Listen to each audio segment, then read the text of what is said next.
Danes v Pomurskem dnevniku. Maribor v Ligi prvakov. Giboni na dobrodelnem koncertu. Pouk bo potekal na 2 lokacijah. Nevarno križišče bodo preuredili. Vreme, jutri sončno.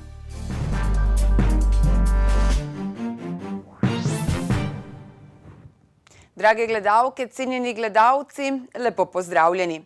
Zgodovinsko, 3. uvrstitev Maribora v Ligo prvakov vsi niso mogli spremljati na stadionu, saj je bil ta tokrat za vse navijače vijoličastih premajhen.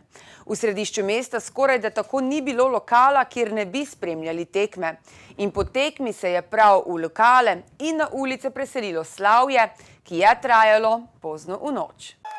Na mariborskih trgih ob zadnjem sodnikovem žvižgu prve solze sreče. Jaz se moram jokati. Od sreče. In ob pogledu vrhuncev tekme ugotovitev. Če je 3-krat uspel priti v Ligo prvakov, potem mislim, da se Maribor tudi v Ligi prvakov gre dobro odrezal. Se je igral z vsemi dobrimi klubi v Ligi prvakov. Še z Lacijem je izenačil. Tako da imamo vse šanse v Ligi prvakov. Tako da smo lahko zelo veseli Mariboru. Maribor je metropola slovenskega nogometa, to je vedno bil in vedno bo. Veselja niso mogli skriti tudi tisti, ki so se vračali s stadiona. Bravo, Maribor! Pravi ognjemet pa so na ulicah Maribora uprizorile vijole.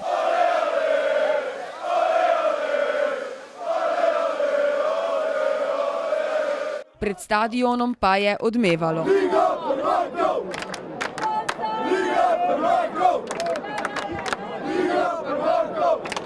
Mitja Viler, dame in gospodje, Mitja Viler. Ime junaka, ki je zabil gol za zmago, a ne le domačini. Za vijolične stiskajo pesti tudi navijači iz Ajdovščine. Prišel sem navivati za Tavareša, ker je srce nije kamen. Zlata medalja, krem de la krem, top of the top. Sledilo je nazdravljanje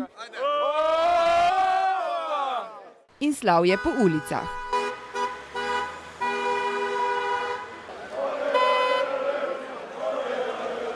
Nato pa so se po lokalih v središču štajerske prestolnice že kovali načrti za evropsko jesen. Gremo na vsako tekmo, ko bomo imeli čas, spremljali bomo, podpirali bomo do konca.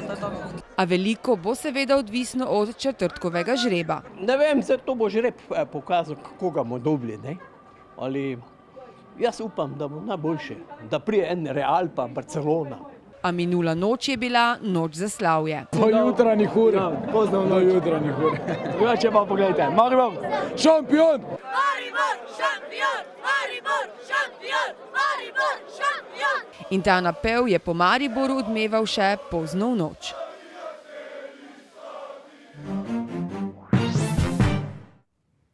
Po razprodanih koncertih v največjih arenah prihaja v Bodonce hrvaški glasbeni velikan Giboni. Več o glasbenem spektaklu, ki bo to nedeljo v Bodoncih, nam bo povedal duhovnik Simon Sever. Lepo pozdravljeni. Lepo pozdravljeni. Hvala lepa za povabilo v vaš studio.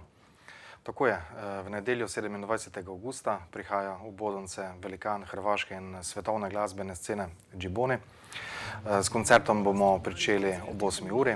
Najprej bosta kot predskupini nastopili znana prekmurska skupina Blue Planet in pa mladinski ansambel Evangeličanske cerkvene občine Bodonci. Potem po predskupinah pa bo nastopil Giboni skupaj s svojim spremljevalnim bendom oziroma ansamblom. Že sedaj izkoriščam to priložnost, da povabim vse vaše gledalke in pa gledalce na ta resnično velik dobrodelni glasbeni spektakel. Mogoče, če še poveva, kakšen je pa namen letošnjega koncerta? Tako je, mi vsako leto pripravljamo ta koncert in vsako leto je torej točno tudi določen namen. V tem letu bodo pač vsa zbrana sredstva, ki jih bomo zbrali na koncertu, namenjena za obnovo Evangeličanske cerkve v Bodoncih, ki zaradi dotrajanosti resnično rabi obnovo in pa že sedaj se zahvaljujem vsem in pa vsakomur za vsak prispevek.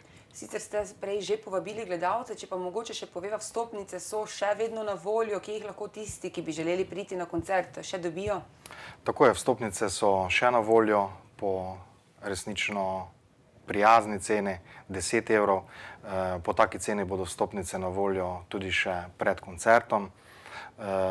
Drugače pa si lahko torej vsi zainteresirani kupijo, nabavijo te vstopnice, torej na dokaj široko razvejani prodajni mreži po Pomurju, oziroma obiščejo Facebook in tam na Facebook eventu, dogodku Džiboni v Bodoncih tudi pogledajo oziroma poiščejo ta prodajna mesta. Bo pa mogoče vstopnice kupiti tudi na blagajni, torej pri vhodu na koncert. Na prizorišču. Kot sva se prej menila, vreme bo tudi služilo dogodku.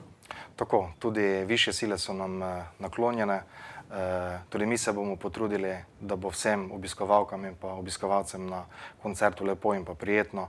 In še enkrat izkoriščam to priložnost, da povabim vse na ta koncert, da se dobimo, da se imamo lepo, da se imamo prijetno. Hkrati pa izkoriščam tudi to priložnost, da se zahvalim televiziji Ideja za vso medijsko podporo, tako letos, kakor tudi v prejšnjih letih, ter seveda se priporočamo za sodelovanje tudi v prihodnje. Prav, najlepša hvala vam za obisk v našem studiu in seveda uspešno izpeljan ta velik dogodek. Hvala lepa tudi vam. Na osnovni šoli Bogojina, ki jo je 10. avgusta prizadelo neurje, so danes začeli s prenovo strehe. Ta naj bi trajala mesec dni. Preostala dela pa bodo izvajali postopoma. S poukom bodo začeli en šolski dan pozneje kot ostale šole. Poglejmo, kaj nam je povedala ravnateljica osnovne šole. Bila zaključena do konca septembra. Seveda želimo učencem ponuditi najbolj optimalne pogoje za delo, ki pa seveda zdaj v tem trenutku, v tej situaciji niso na naši šoli. Zato smo organizirali pouk na 2 lokacijah v Murski Soboti, in sicer za učence od 1. do 4. razreda v nekdanjem dijaškem domu Murska Sobota. Danes je to Center šolskih obšolskih dejavnosti, to je na Tomšičevi ulici 15. In pa za učence od 6. do 9. razreda v prostorih ekonomske šole Murska Sobota, to je na Noršinski ulici 13.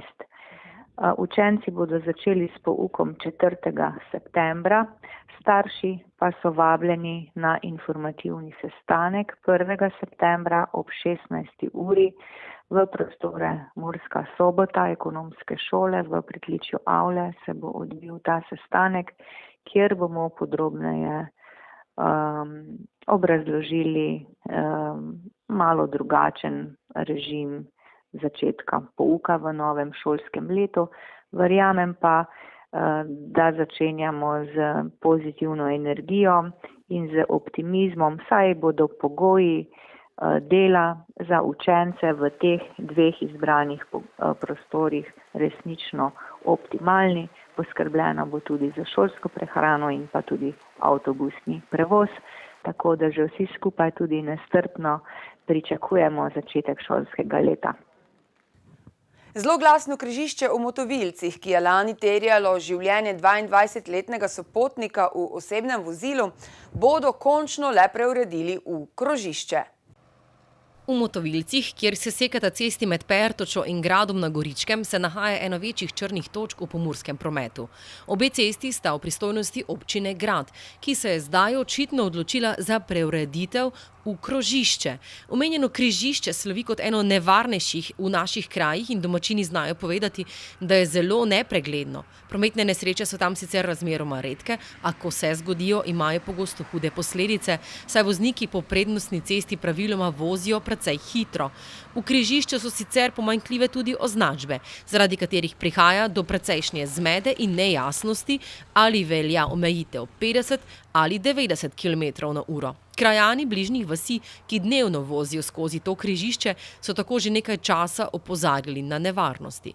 Na pozive k ureditvi križišča so se v občini Grad končno le odzvali, saj so, kot že omenjeno, pred slabima 2 tednoma objavili razpisno dokumentacijo v zvezi z oddajo javnega naročila gradnje krožišča v Motovilcih, ki je dostopna tudi na uradni spletni strani.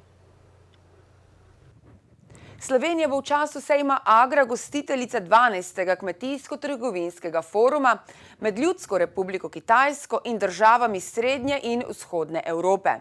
To bo eden najpomembnejših dogodkov v letošnjem letu v naši državi, na katerem pričakujejo politične in gospodarske delegacije iz vseh držav 16+1. V Sloveniji letos organiziramo 12. forum trgovinsko, kmetijski in gospodarski 17 držav, to je 16 vzhodno- in srednjeevropskih držav in Kitajske. To nam je uspelo, to meni je uspelo lansko leto, ko smo se pogovarjali na Kitajskem. Za nas pa je pomembno, saj zunanja trgovina s Kitajsko nam hitro narašča, samo lansko leto nam je narasla za 83%.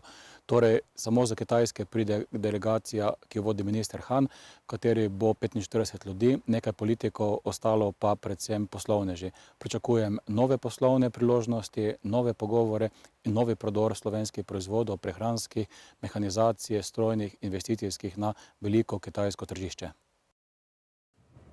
Na spletnem portalu sobotainfo.com so zbrali najzanimivejše skulpture, ki krasijo pomurska krožišča. Zanimive primerke si oglejte na sobotainfo.com, mi pa si poglejmo še kratke novice.